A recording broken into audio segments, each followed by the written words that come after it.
بهار آمد، بهاری پرسخاوت زندگانی و طبیعت را روح و روانی نو عطا می نماید. بابای دهقان و اطراف نگریسته امید می بندد به فیض و برکت دسترخوان، رزق و روزی فرزندان. شکر می گوید با تحمل، اندیشه و اخلاص، نیتی پاک و آرزوها.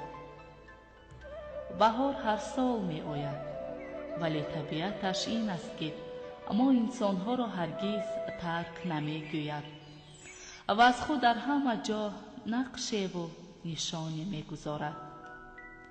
در پیراهن اطلس گلدختران، طاقه زردوزی و تور حریر نوعروسان، درز و سوزنی های چیوران، نقش و نگار سحرانگیز صورتگران به جلو می آید.